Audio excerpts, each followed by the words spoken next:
Positive Impact Channel. Impacting the world positively. Hello everyone, welcome to Positive Impact Channel. My name is Ibrahim Jibril Adavize. Today, we shall talk about the local government autonomy that has just been granted to the local government areas in Nigeria by the Supreme Court. Let's start this way. The overbearing powers of the state governors in Nigeria, and sometimes the lack of elected executive chairmen at the grassroots, has led to the systematic disempowerment of the people in all facets. Why?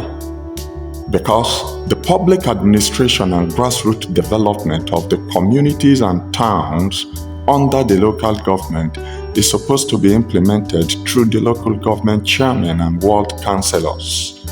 But the state encroachment into local government chairmen's affairs and their total control of the local council by appointing committees who are loyals and their loyalists to the state has caused a lot of problems to the people at the grassroots.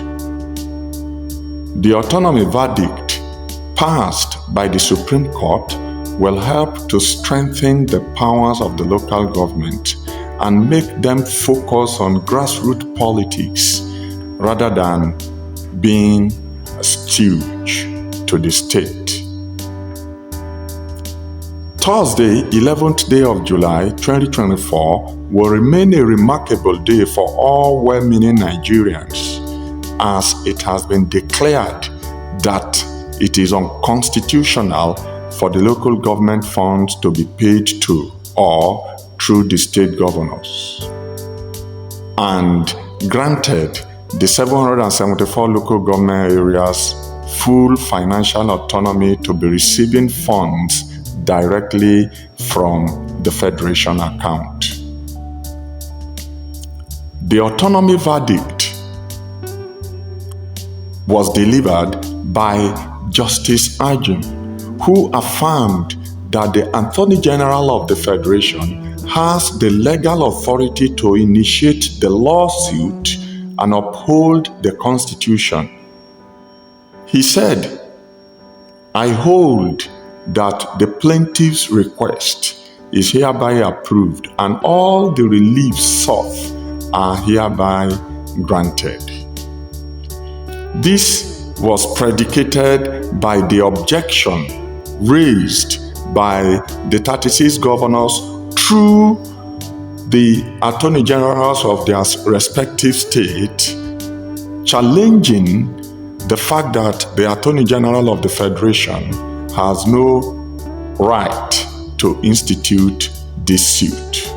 So, in his words, Justice Ajim affirmed that the Attorney General has the legal authority to initiate the lawsuit and, at the end of the day, granted all the relief sought by the plaintiff.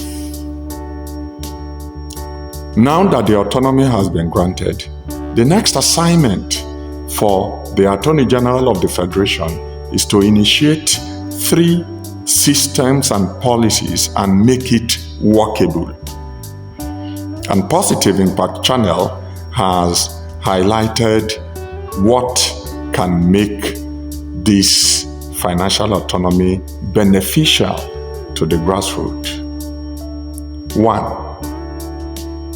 A system or policy that will make the governors not to have administrative powers to manipulate the Independent National Electoral Commission in their respective state. This is very important. Again, the Attorney General of the Federation must ensure that there is a policy or system that will mandate the local government chairman to be accountable to all the critical stakeholders of the grassroots. These are religious leaders, civil society organizations, traditional institutions, youth assemblies, students, market women, and so on. And lastly, there should also be a system of policy that will empower private individuals and civil society organizations to initiate processes against the local government chairman to the relevant authorities and courts, especially to the EFCC, the Financial Intelligence Units, and courts of competent jurisdiction, should they engage in actions that will undermine or that will jeopardize the benefit of the people through unjudicious use of funds. These are the only way we can see positive effects of this financial autonomy. Now, there are advantages of granting full autonomy to the local government councils in Nigeria. First and foremost, the rule of law is upheld because according to the 1999 constitutions, the public administration and grassroots development of the communities and towns under the local government is supposed to be implemented through the local government chairman and the ward councillors. But this is not what we have been saying in the last couple of years. So this autonomy has restored that particular provision of the Constitution. Again, the local government autonomy will allow the chairman to be managing their finances directly. In other words, they would collect revenues, they will allocate resources independently without the interference of the state governors, and they will also be receiving their funds directly from the federation account.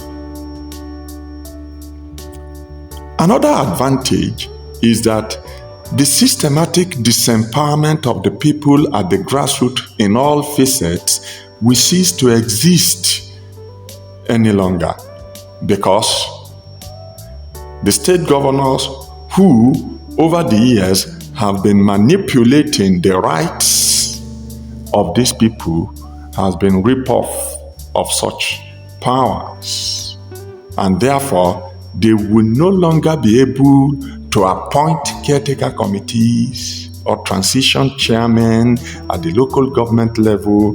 They are no longer having the power to dissolve democratically elected chairmen of all the local government areas. So it is an advantage. Another advantage is that the local government autonomy will enhance good leadership. Why? It has been said oftentimes that politics is a dirty game and many people do shy away from it. And this is because they find it difficult to cope with the system being run before now. But now that the autonomy has been granted, you will begin to see technocrats, competent people coming out to vie for positions, especially at the grassroots level. And finally, on the list of our advantages, you all know that in democracy, the focal point of every development is the grassroots.